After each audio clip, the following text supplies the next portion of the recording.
Happy Thursday, everyone. It is lunchtime here in Chicago, and I thought I would come on for my pop in LinkedIn Live. And I hope my internet stays stable. It's been really wonky today, so it might get a black spot in the middle. We'll see. Uh, However, today's topic is something that is very important, I think, right now. And I've been getting a lot of comments on the Vice President Kamala Harris interview that Cindy Ashton and I did. It's a two-parter. You can find part one here. I'll put that in the chat. It is on my YouTube channel. If you just look up Moving Image Consulting, you can find it. If you have subscribed to my LinkedIn newsletter, it is also the latest newsletter, has both parts in there. And one of the comments that I made was the tip of making sure that you internalize any of the talking points that you're given before making a presentation. I'm sure we've all watched and supported and had our hearts go out to presenters who were perhaps pinch hitters because the presenter that was supposed to give the PowerPoint presentation was ill, or they were handed the bio of the speaker and kind of shoved on stage. And so they're awkwardly reading something or reading the slides, God forbid, if it's a presentation, because it wasn't theirs and they haven't internalized it, meaning they haven't practiced it in their own words. And there's a key word there is practice. Just as we should with everything, we really need to practice. And in COVID times, we've gotten kind of lazy with that. Our 30-second things during networking meetings have kind of become blasé and not succinct. Nobody wants you to go on for 5 minutes trying to talk about yourself. But that's another topic for another day, I guess. But here is an exercise that you can do to test yourself on this or to prove this to yourself, which is to take something off of the website. Maybe it's your mission or vision and those sorts of things.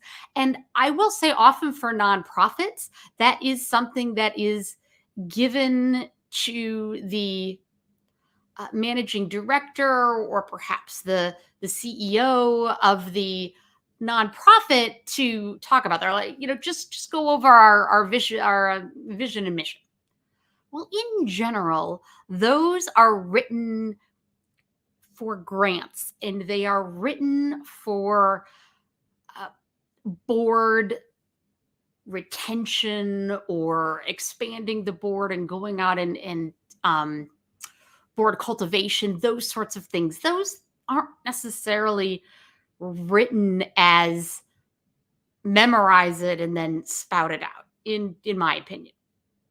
Therefore, I would suggest that you take that vision and mission and still make it your own. As the leader of the organization, what is really important? What is happening right now that ties back to that vision and mission? That's what people are going to be more interested in rather than having you repeat a vision and mission that they could just go read off your website. So here's the test or the exercise that you can do for yourself. So take something from your website. I have taken a little piece from my bio, which reads, with over 2 decades of training and teaching movement, Allison has developed proven strategies for improving body language, signals you give to others, and for reading body language signals others give to you. As one of 26 certified movement pattern analysts in the world, Allison combines her unique specialty with an engaging, energetic style, which brings clients back and keeps them motivated to their success. Blah, blah, blah, blah, blah. Who the heck cares, right? And plus, when we write, it is not the same as how we speak.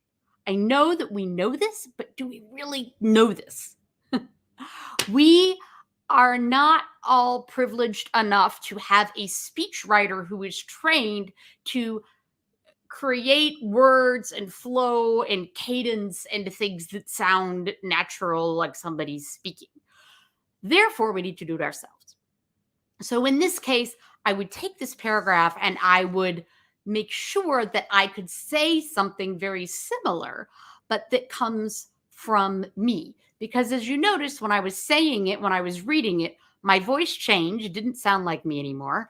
I'm sure that my body language was stiffer and different. I mean, I know I was holding the page, but there's just a difference that comes from speaking from the heart. If you're into heart selling, if you are into heart to heart communication or being a conscious leader, all of these things are really important. And that means you need to internalize what it is that you're saying when you go up to give a presentation. That way, once you've practiced it enough, if you get messed up in the order, you can always go back and make sure that you hit the point that you missed because you know it so well. Or any question that comes at you, you can handle it with ease. And most of the clients that I have, they simply need more practice. We work on the body language that they need to incorporate. We work on the good stuff and then we shore up the not so great things. And then we practice because it is in the doing that we get better and people don't believe it. Coming from a theater background, what do actors do? They rehearse. And a presentation is a performance and we should be rehearsing that. Okay, before I go on too long, to prove this point, right?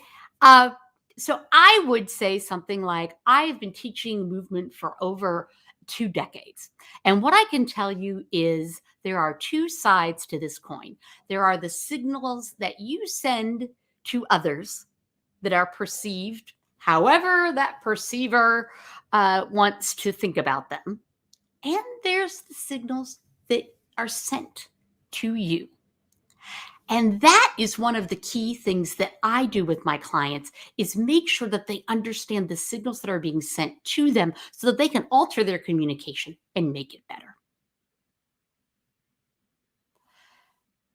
I hadn't practiced that necessarily ahead of time. That was off the cuff. And I did get a little bit uh, messed up in the middle there with the two sides because probably I haven't talked about it in that way in a while. But there are two sides to communication. There's the signals I'm sending to you right now. And if we were having a conversation, there's the signals that you're sending back to me. But at any rate, it's going to be better because it's going to be more authentic and it's going to sound like me and it's going to be from me, right? That's one thing that I want everybody to start doing is taking some time to practice before they give a presentation. Even if it is the monthly sales report, use it as an opportunity to practice what you're going to say so that you don't just become a reading the numbers talking head. Everybody will be tuning out. Everybody will be doing other things on their Zoom. All of a sudden, you see everybody's pictures come up because nobody's going to be live because they're typing or they're answering calls or they're doing something else and they're not even listening to you, which is a waste of everybody's time. If you can point out some numbers and talk about them rather than talking about all of them, that shows that you are really a leader. All right, I'm going to get off the soapbox now and just put in a plug for the Presenting True to You program, which is coming up and is filling up right now. And I need you to contact me at movingimageconsulting.com or private message me somewhere that you would be interested in learning more about it. It is a small group program where you get to practice with other people. And that is really important. And that is what is often missing in one-on-one coaching when it comes to body language is you get to learn my signals and how I communicate, but then you go off into the world and you only have to practice in meetings. You only have to practice observation and speaking when it's really important and when it really counts. And in the small group program, you get to practice and try things out in a very safe environment where you don't have to worry about that high stakes bit. You can work on things in a group context. So there's group learning in it and there's one-on-one. with me. So you'll get the best of both worlds. Again, that's called presenting true to you. It's all about authenticity these days. It's all about coming across great on camera and virtually and in person. Lots to think about when it comes to your communication. Have a great day, everybody, and make sure that you internalize anything that's handed to you that you're supposed to speak to others. Have a great day.